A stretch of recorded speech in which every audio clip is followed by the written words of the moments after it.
Oye País, buenas noches, oye País, yo soy Rudy González, gracias por su compañía en esta hora, como cada noche, aquí por Color Visión. Qué bueno que me acompañan. Qué bueno que me acompañan en esta jornada. Esta es una semana corta, jueves, feriado, Corpus Christi, mucha gente desde el miércoles en la tarde arranca con un gran puente como el Golden Gate hasta el lunes de la próxima semana. Otros trabajan el viernes. Pero de todas maneras es un día feriado que rompe la semana laboral, no cabe dudas. Ha estado lloviendo, se alejó el polvo de Sahara, pero estamos ya en temporada ciclónica, recuerden eso. El viernes, sábado de la semana pasada, se conmemoró el 56 aniversario del desembarco de Constanza, que concluyó después con Maimón y Estero Hondo en 1959, de un grupo de valientes hombres que vinieron a enfrentar la dictadura de Rafael Trujillo. No tuvo éxito militar, pero sembró esa semilla que se fue germinando poco a poco y que fue de los elementos, yo diría que un punto de partida hacia la terminación del régimen. Le siguieron otros episodios, como fue el atentado a Rómulo Betancourt, las presiones de la Iglesia Católica, las sanciones de la OEA a propósito del atentado a Betancourt, el asesinato de las hermanas Mirabal, y todo esto en un lapso de menos de 2 años. Después de la gesta del 59, dio al traste con la dictadura de Rafael Trujillo. Y no era para menos.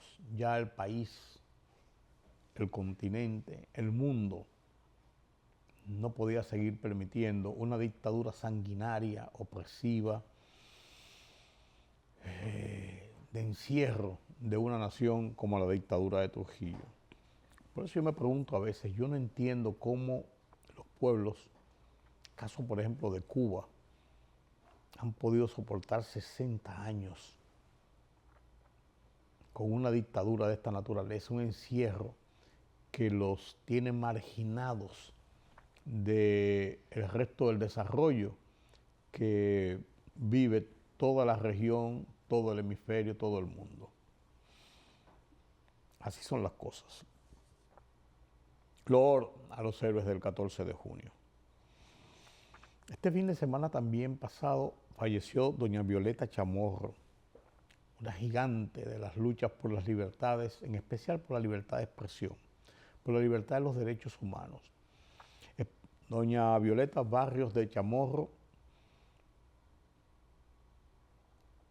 ganó la presidencia en buena lid a los sandinistas, a Daniel Ortega, y lo sacó del poder después de haber llegado los sandinistas con el derrocamiento de Anastasio Somoza.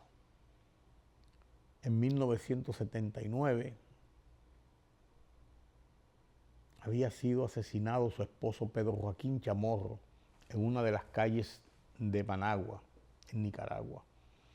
Director del diario La Prensa, un hombre, un gigante de las luchas por las libertades. Doña Violeta tomó la bandera. Doña Violeta y sus hijos tomaron la bandera del diario La Prensa y se lanzó a la búsqueda del poder político después del gobierno de los Ortega. Derrotó al Frente Sandinista y gobernó 5 años Nicaragua. En un espíritu de búsqueda de la libertad, de búsqueda de la democracia, de la implantación del respeto a los derechos. Los últimos años vivía exiliada en Costa Rica, vaya usted a ver, porque volvieron los Ortega, y la dictadura que tienen en Nicaragua, todos la conocemos, en qué niveles.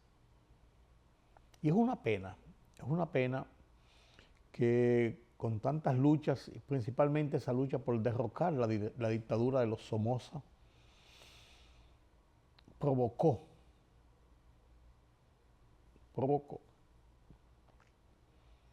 que este grupo que luchó a sangre y fuego contra la dictadura finalmente se convirtiera en dictadores, lo que son ahora en Nicaragua.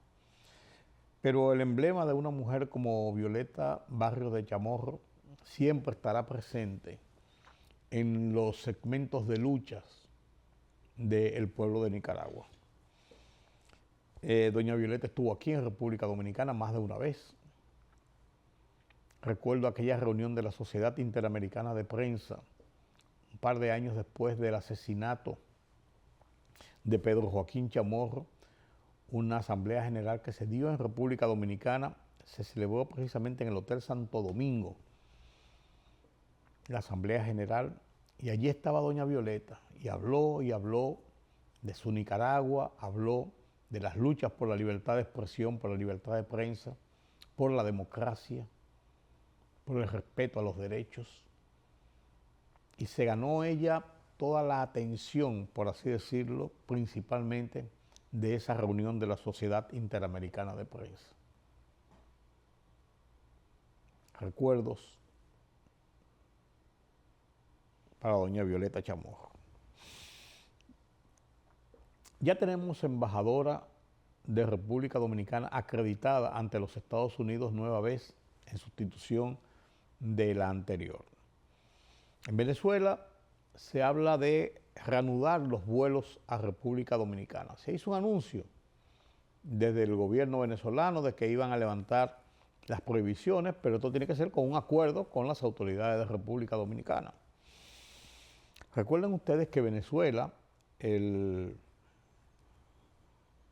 todopoderoso Nicolás Maduro, suspendió los vuelos y en cierto modo rompió y puso en un estado crítico las relaciones entre Venezuela y República Dominicana a consecuencia de las posiciones del gobierno de República Dominicana en julio de hace 2 años,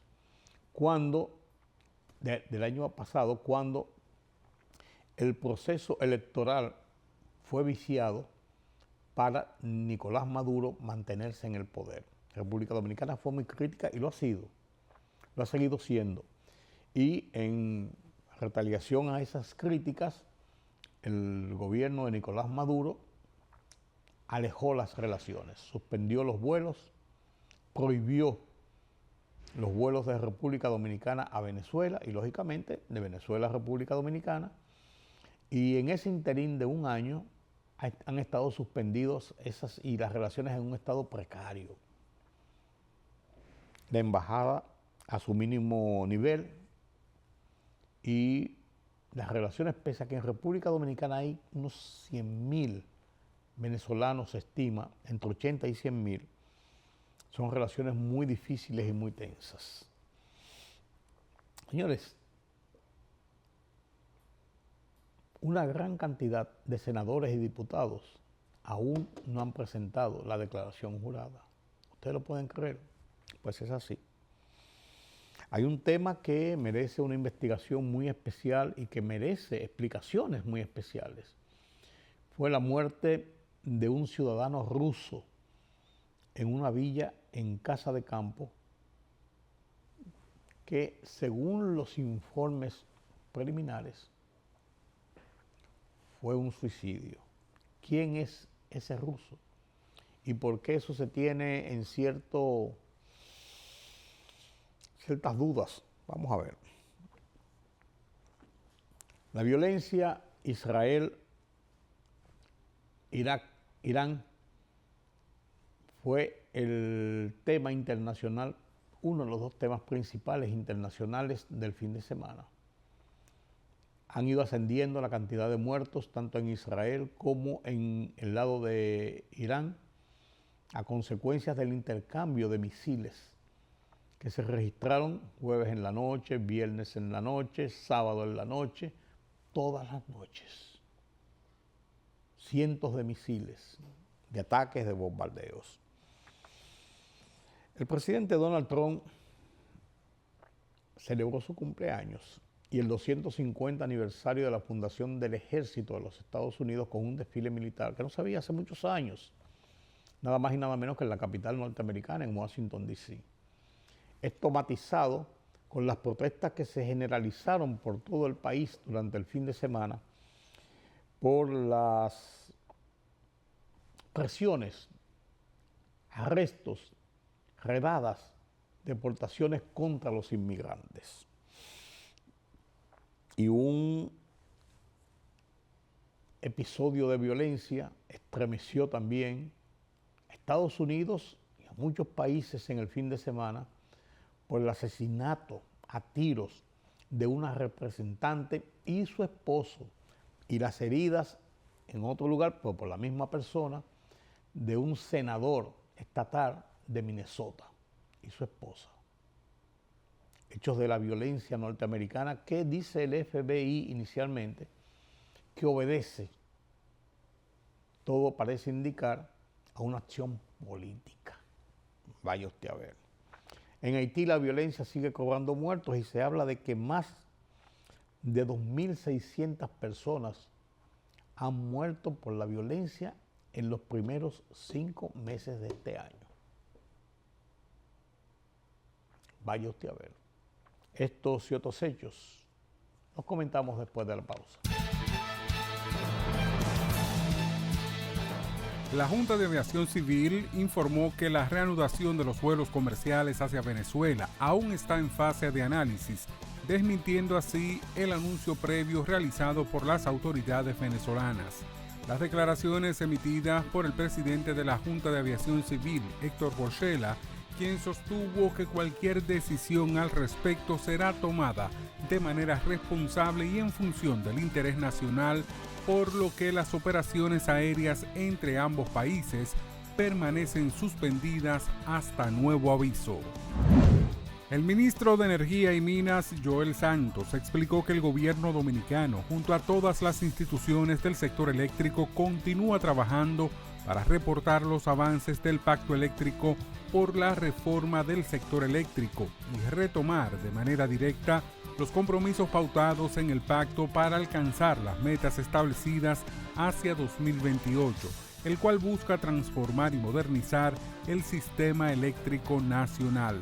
Enfatizó la necesidad de revisar la Ley General de Electricidad, la Ley 125-01, para adaptarla a un sistema energético que ha cambiado radicalmente en términos del tamaño de la economía, de la matriz energética y de la tecnología para administrar el sistema. El Consejo Nacional de Educación se reúne este martes para conocer y discutir los lineamientos generales de la propuesta del ministro de Educación, Luis Miguel de Camps, sobre la reanudación de la enseñanza de la materia de moral y cívica en las escuelas públicas.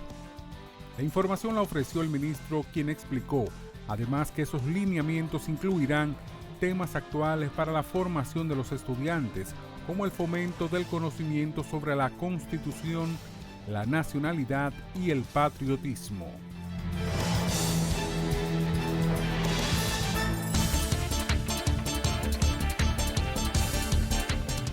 Los cuerpos de la Guardia Revolucionaria Islámica lanzaron hoy una fuerte advertencia a Israel. Quienes apoyan a este régimen criminal israelí deben saber que las operaciones efectivas, selectivas y cada vez más devastadoras contra los objetivos vitales de este régimen falso continuarán hasta su completa destrucción, así reza el comunicado. En este contexto, los cuerpos de la Guardia Revolucionaria Islámica afirmaron que se realizó una nueva oleada de ataques con misiles aéreos y espaciales, más poderosa y devastadora que antes. El presidente ruso Vladimir Putin y su homólogo turco Recep Tayyip Erdogan mantuvieron una conversación por teléfono sobre el conflicto entre Israel e Irán, informó el Kremlin hoy. La atención se centró en el agravamiento de la situación en Oriente Próximo. Vladimir Putin y Recep Tayyip Erdogan condenaron la acción de fuerza de Israel contra Irán, emprendida en violación de la Carta de Naciones Unidas y contra normas del derecho internacional, reza el comunicado. Los líderes del Grupo de los Siete se reúnen en Canadá con temas como el conflicto Israel y los aranceles estadounidenses entre las prioridades de la agenda, mientras las naciones esperan evitar enfrentamientos con el presidente estadounidense Donald Trump, que ha amenazado repetidamente con anexionarse la nación anfitriona. El primer ministro canadiense Mark Carney declaró que sus prioridades son reforzar la paz y la seguridad, construir cadenas de suministro de minerales esenciales y crear empleos. Pero se espera que los aranceles de Trump a países de todo el mundo y los conflictos en Oriente Próximo y Ucrania reciban gran atención durante la cumbre. La libertad solo reside en los estados en los que el pueblo tiene el poder absoluto. Por el respeto a los valores democráticos y la dignidad del pueblo dominicano, El Rumbo de la Tarde, plural, objetivo, comprometido siempre con la verdad. Con Georgie Rodríguez, Rudy González y Ramón Colombo. Los poderosos ya están en el aire.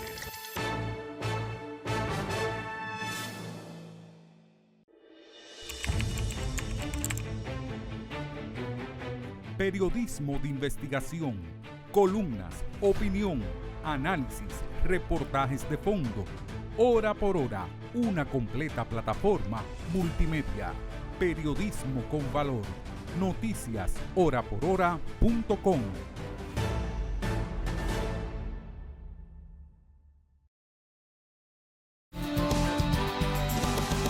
Les comentaba en el inicio de la presentación de cartas credenciales de nuestra embajadora Isabel Castillo ante el presidente Donald Trump en los Estados Unidos. Es la segunda mujer consecutiva que es embajadora, representante dominicana ante el gobierno de los Estados Unidos. La generalidad de los embajadores, yo no recuerdo si ha habido otra embajadora en años anteriores, pero han sido hombres. Yo recuerdo José del Carmen Ariza, estoy así rápido, José del Carmen Ariza, Eduardo León, Carlos Morales Troncoso, Roberto Saladín,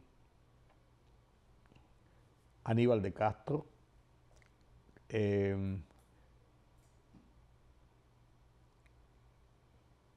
José Tomás Pérez, Flavio Darío Espinal, todos hombres.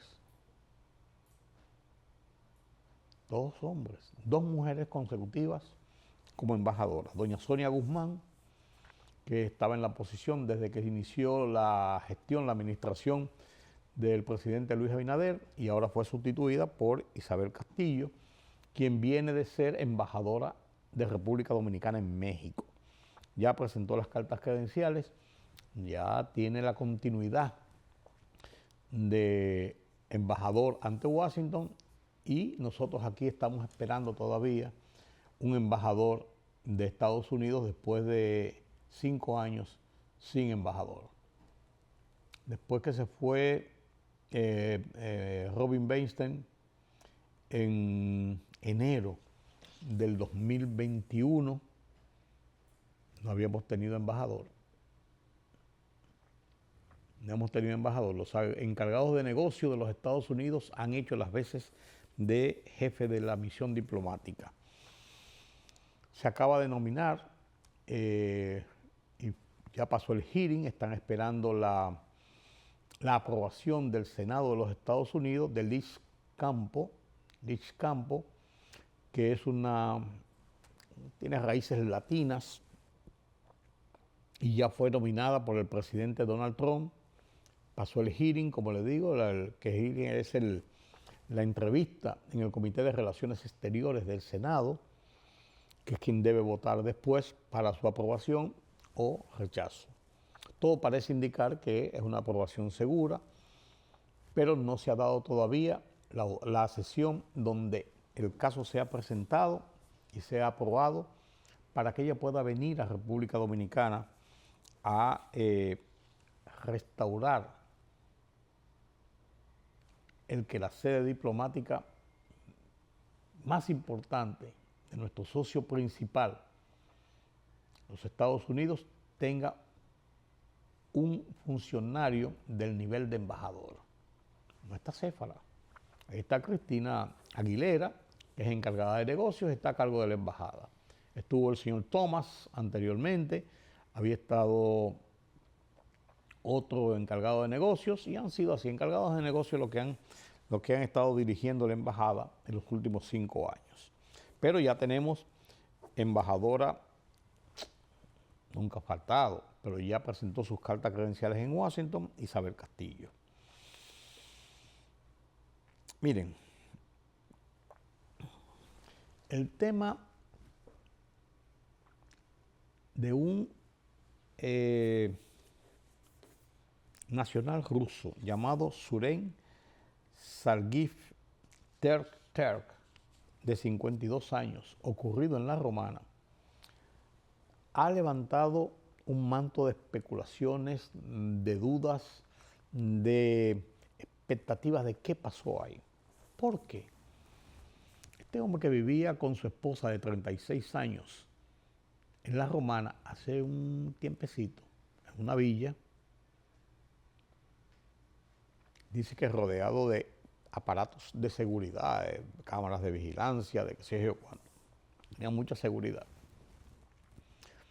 Apareció muerto el 9 de junio, ahorcado, estrangulado, ahorcado, con una supuesta nota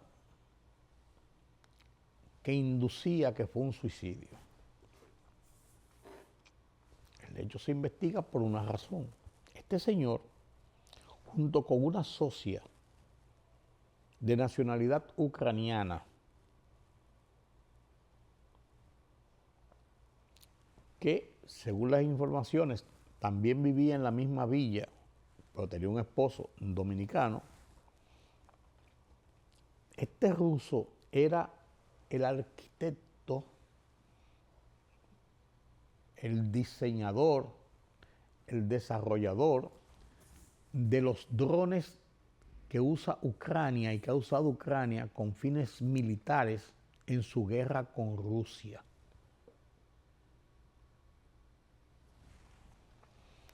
Esta muerte ocurrió el día 9 y no se había dicho nada hasta que algunos medios de comunicación dieron la información. Entre ellos, y el que lo dijo en principio, fue el periodista Julio Martínez Pozo en el programa El Sol de la Mañana, El Sol 106.5. Y dijo que se había producido esto, que había recibido esa información y que esto era muy raro. Y es raro porque es un hombre joven, no se conocía que vivía aquí en República Dominicana. ¿Por qué vivía aquí si él fue el diseñador, el arquitecto, el desarrollador de esos drones de Ucrania? Estaba resguardándose en República Dominicana en un sitio tan seguro, tan confortable como es Casa de Campo, en La Romana. Es de todos conocido, que en el gobierno ruso, dirigido por Vladimir Putin, los desafectos los matan. El caso de uno que se cayó por una ventana del 5º piso, otro que murió de un accidente, otro que se suicidó, otro que estaba nadando en una piscina y se ahogó. Altos dirigentes del entorno de Vladimir Putin, aquel general que tenía el equipo principal de mercenarios que sirvió a Rusia en varias cosas, pero después se convirtió en un desafecto de Putin y lo estaba enfrentando. Incluso hizo una rebelión, una avanzada contra Moscú con sus fuerzas, pero finalmente se resolvió el tema entre ellos, pero el hombre cogió un avión de una compañía que él dirigía incluso, y el avión explotó y él murió. ¡Qué coincidencia! Junto con varios de sus lugartenientes. Entonces, por allá en Rusia, Ucrania y esos sitios se acostumbra a que los desafectos mueren. Y esto ha causado todas estas especulaciones. No se habla de indicios suicidas que tuviera el hombre. Ahora se han dado unas versiones de que tenía algunos problemas económicos, pero vivía en una casa de lujo, en una villa en Romana. Entonces, no sé si era de él o rentada o qué, pero el que vive dentro de ese lujo difícilmente tenga serios problemas económicos, o aparentemente no. Entonces eso yo creo que las autoridades dominicanas deben dar una explicación satisfactoria. Deben dar. Porque aquí en el país estuvo el canciller Lavrov, canciller ruso, que venía desde Brasil de una conferencia, estuvo en República Dominicana, precisamente en el momento, en el instante en que se dijo que había muerto esta persona, pero que no se había informado. Y el canciller ruso, el canciller que viene en muchos años, vino a República Dominicana, supuestamente, de paso, a inaugurar un local de la Embajada Rusa en la República Dominicana que no se inauguró. No, yo no vi ninguna reseña de que se inaugurara ese local de la Embajada Rusa, que tiene 80 años de relaciones con República Dominicana. Sí, Rusia. Y ahora se iba a abrir una sede diplomática, se iba a abrir una embajada, pero no, yo no vi en ningún sitio que se hizo un acto, que se cortó una cinta, no. Pero él estuvo aquí precisamente en ese entorno. Yo no estoy diciendo que él haya venido a matarlo, de ninguna forma, pero son las coincidencias. Porque vuelvo y digo, este tipo de situaciones no es normal, no se da todos los días. Entonces, Suren Sergeyevich Terterk, de 52 años, falleció. Supuestamente, en el marco de un suicidio. Vaya usted a ver. Una información publicada en los medios de comunicación, específicamente en el Diario Libre, me parece que es, habla de que 133 diputados y 10 senadores, a casi un año de haber asumido las posiciones después de las elecciones de mayo del 2024, asumieron el 16 de agosto, aún no han presentado su declaración jurada.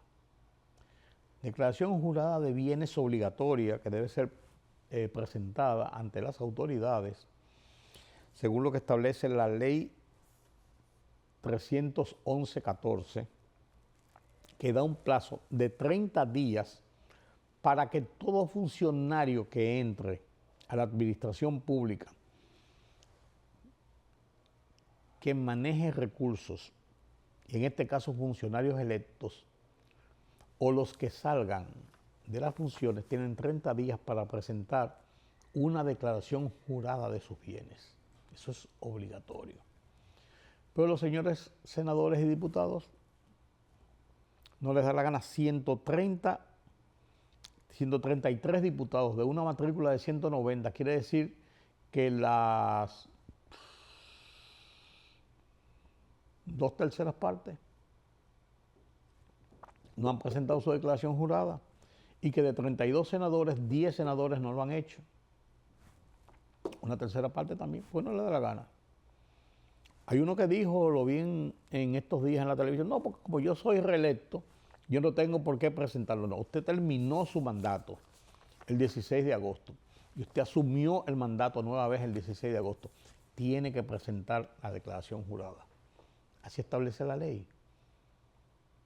Usted tiene que decir, yo tenía esta taza, esta copa, este papel, este lapicero, esta cuenta de bancos, una declaración jurada detallada de todos los bienes a su nombre y de su familia inmediata, y depositarlo.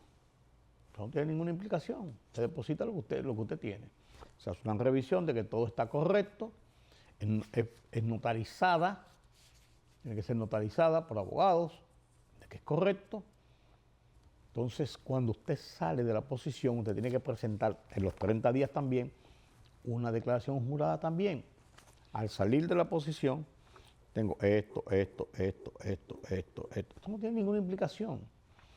Pero la autoridad de control gubernamental, en este caso Cámara de Cuentas,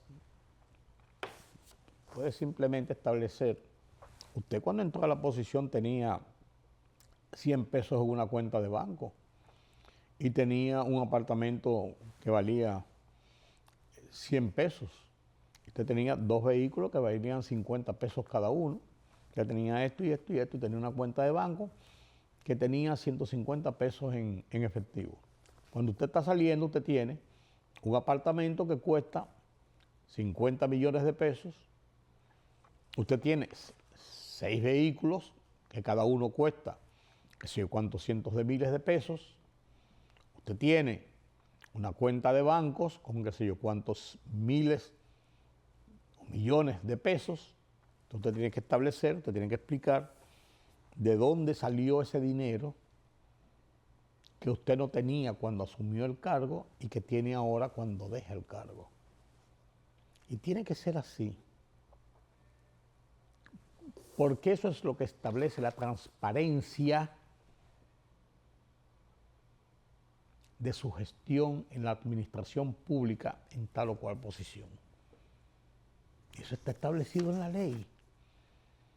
Y los senadores y diputados que son el primer poder del Estado, no es el poder ejecutivo, el primer poder del Estado es el Congreso Nacional, el poder legislativo. Es quien hace las leyes, es quien reforma la Constitución, es quien le toma el juramento al presidente electo. No deben ser los primeros entonces que violen la ley, porque no tienen patente de corso. Entonces, ahí ellos están dando una interpretación que alegan que ellos no tienen por qué hacerla porque son reelectos. Tienen que hacerla, dice la ley. Y ya hay jurisprudencia en ese sentido. ¿Qué clase de legisladores tenemos, señores? Que son los primeros que violentan las leyes que rigen el proceso institucional de República Dominicana, que va acorde con lo que establece la Constitución, que es la ley de leyes, que es la norma de la convivencia institucional, que es la garantía del respeto de los derechos. Y son los primeros que la violan.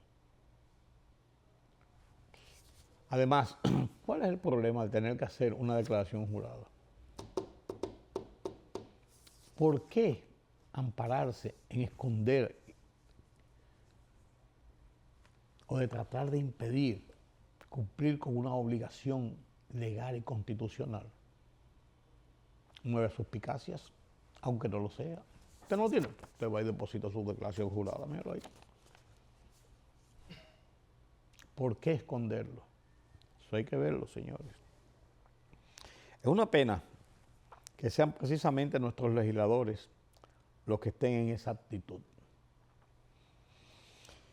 Y otro de los temas que quisiera analizar con ustedes es el caso del jet set. El empresario o los empresarios, hermanos Antonio y Maribel Espaillat López, han sido arrestados en el fin de semana y se está conociendo medidas de coerción sobre la acusación de homicidio involuntario en el desplome del techo del jet set, donde murieron 236 personas y ciento y tantas resultaron heridas. En una tragedia que ha consternado al país. Este es un caso emblemático, muy serio, que tiene muchas aristas. Y es bueno que se dilucide en los tribunales y que sean terceros imparciales los que tomen la decisión de las culpas y responsabilidades que pueden haberse suscitado en este tema tan doloroso, tan espinoso, como fue la tragedia del Jet Set el 8 de abril. ¿Qué es lo importante principalmente en esto?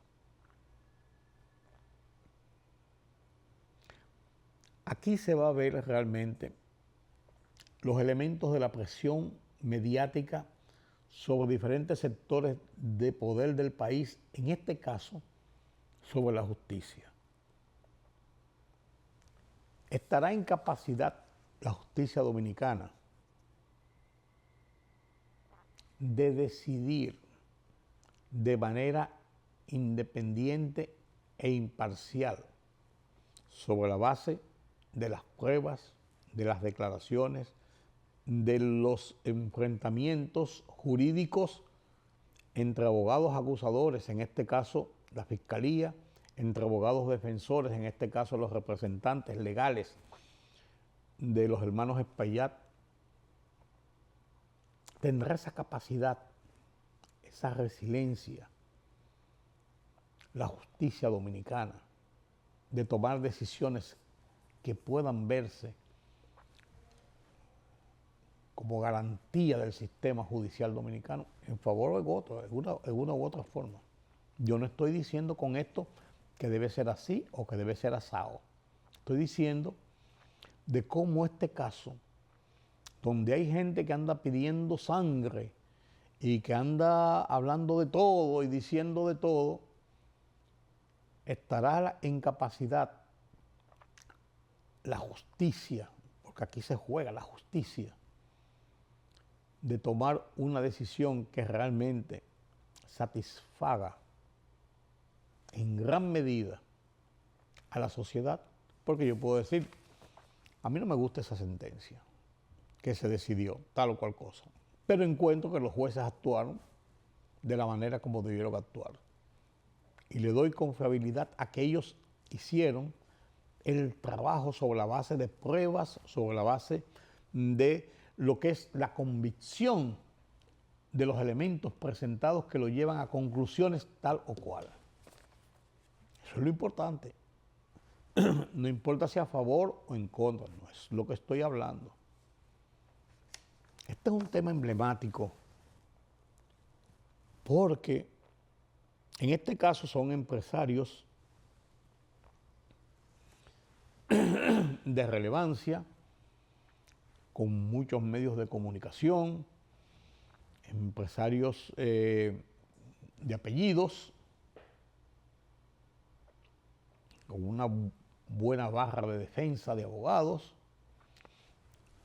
Las víctimas, los hay variopintos, hay de todos los estratos sociales, hay desde la alta alcurnia hasta de personas muy humildes, de trabajadores. Entonces, hay una representación del país, por así decirlo, entre las víctimas de lo que pasó. Los grados de responsabilidad deberán determinarlo entonces los jueces.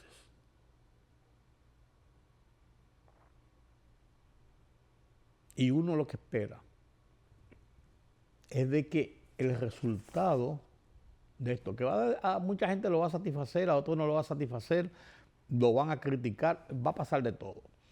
Pero vuelvo y digo, lo más importante de esto es que usted considere, a final de cuentas, que aunque usted no es lo que usted esperaba ni lo que usted quería, pero entiende que fue lo que tenía en sus manos la justicia y que actuó de manera correcta.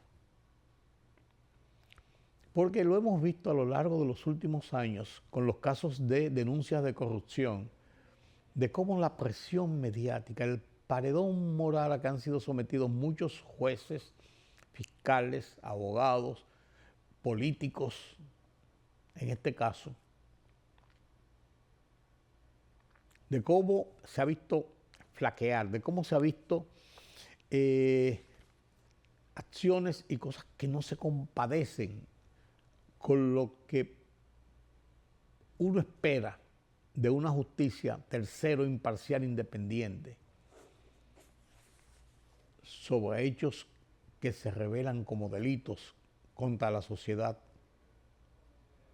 contra el erario público en el caso de los juicios por corrupción. Y que si dependiendo los apellidos, los nombres o las posiciones o lo encumbrado, se actúa de una manera o se actúa de otra. Incluso se habla de retaliaciones políticas y personales. De todo se ha hablado a lo largo de estos últimos años. Quizás este hecho, este caso, será una prueba de fuego, quizás no definitiva, pero importante y trascendente sobre el ejercicio de una justicia que uno espera todo lo independiente posible o todo lo justa posible de acuerdo a los establecimientos de ley sobre pruebas, sobre hechos, sobre la realidad de lo que se estima es juzgado. Es un hecho importante, es un hecho trascendente y ojalá, vuelvo y digo, lo podamos manejar con toda la resiliencia, con toda la residuumbre posible, por el bien de nuestro país. Que no nos quepa dudas. Permítame la pausa. La libertad solo reside en los estados en los que el pueblo tiene el poder absoluto. Por el respeto a los valores democráticos y la dignidad del pueblo dominicano, el rumbo de la tarde, plural, objetivo, comprometido siempre con la verdad. Con Georgie Rodríguez, Rudy González y Ramón Colombo. Los poderosos ya están en el aire.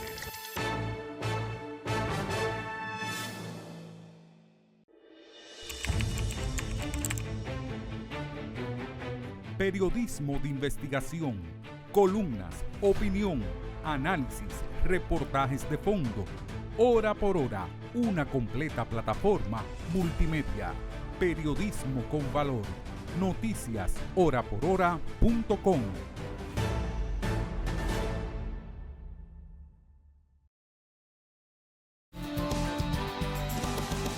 Según las informaciones procedentes de Haití, 2.680 personas han muerto de manera violenta en los primeros 5 meses de este año. Es una situación que no se le ve punto de retroceso, punto de inflexión, punto de solución. Una situación de violencia en que la comunidad internacional ha dado tumbos y largas y uno ve a prestos y que sí, que no, pero no se ve salida. Una situación que ha degenerado en una crisis interna muy soterrada, por ahí llevada, en un lado por la oficina del primer ministro, en otro lado por la oficina del Consejo Presidencial Provisional de Transición. Cada uno con poderes, buscando los protagonismos y ganando los escenarios, mientras la violencia callejera se adueña de las calles, con soldados extranjeros, con combates y con una población sumida en el terror y en la violencia. Esa es la verdad, ¿eh? Esa es la verdad. Este fin de semana pasado, fue asesinada la senadora la diputada, representante Melissa Horstman,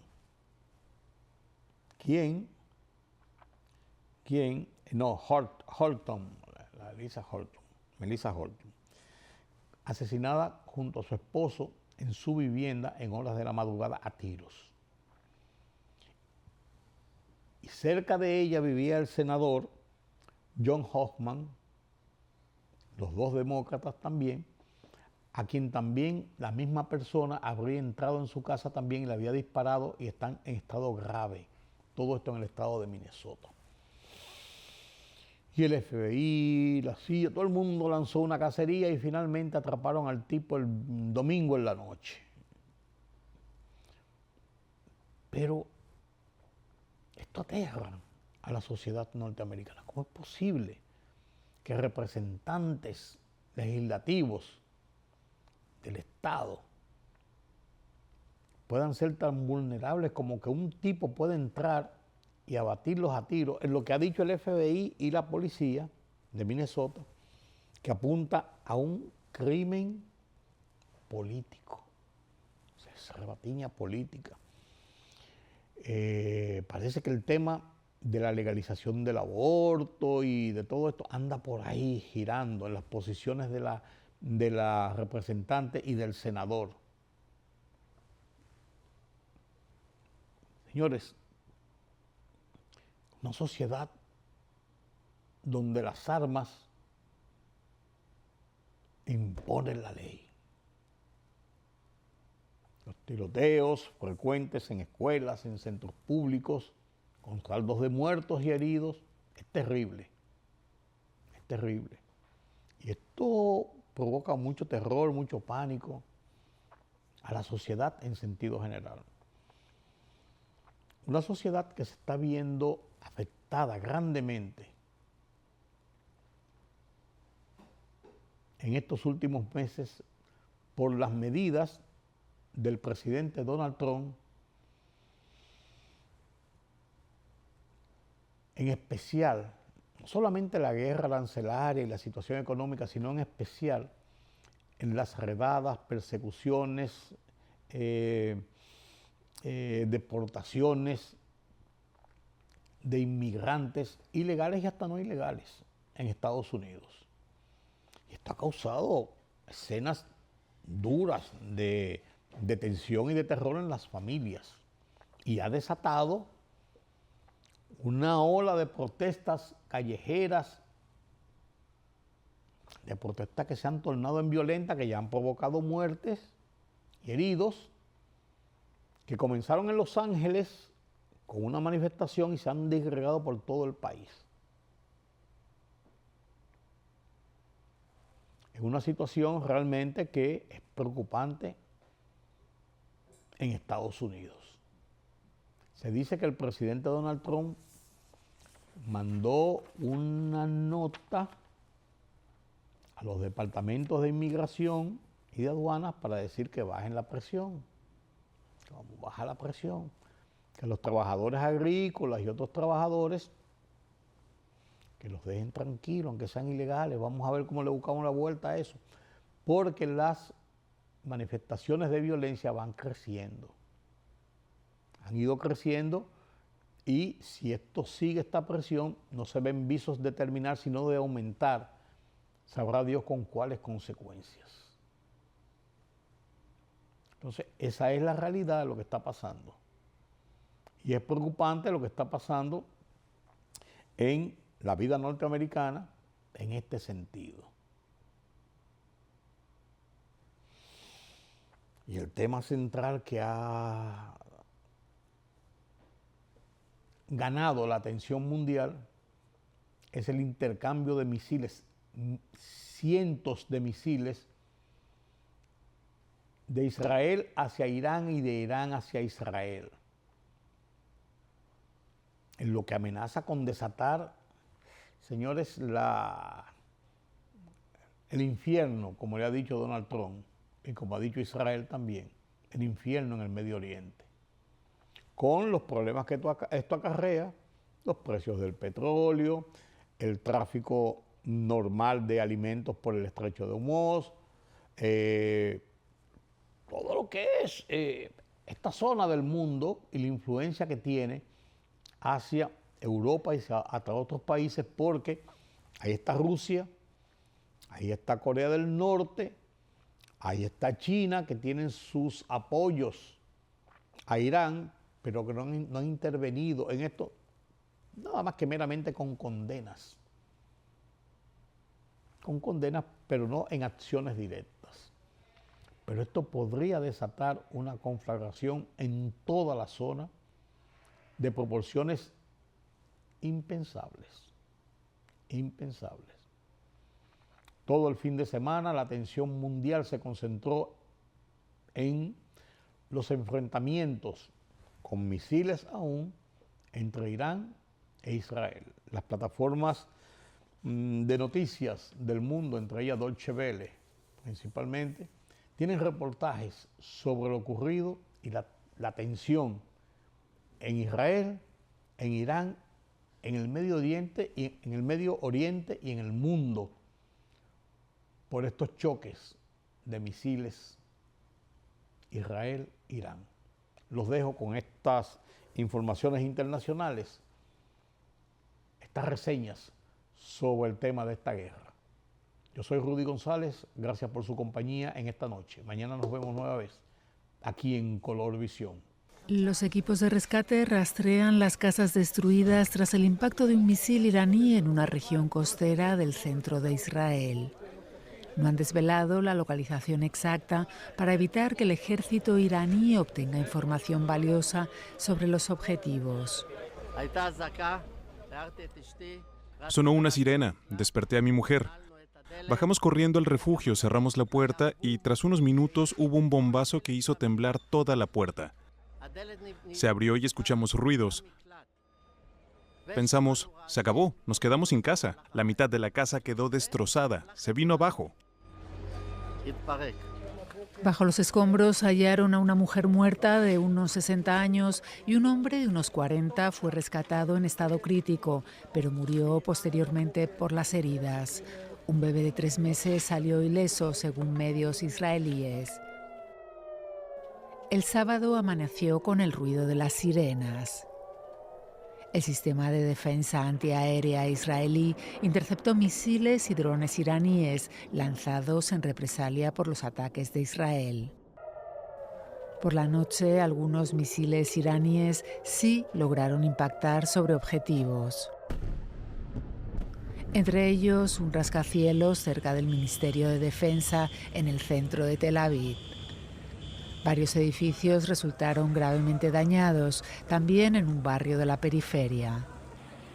Los rescatistas siguen buscando entre los escombros mientras la retórica sube de tono y se temen más represalias de Irán. Las explosiones sacudieron Teherán por tercer día consecutivo. Muchos iraníes intentaron huir de la capital en medio de los incesantes bombardeos.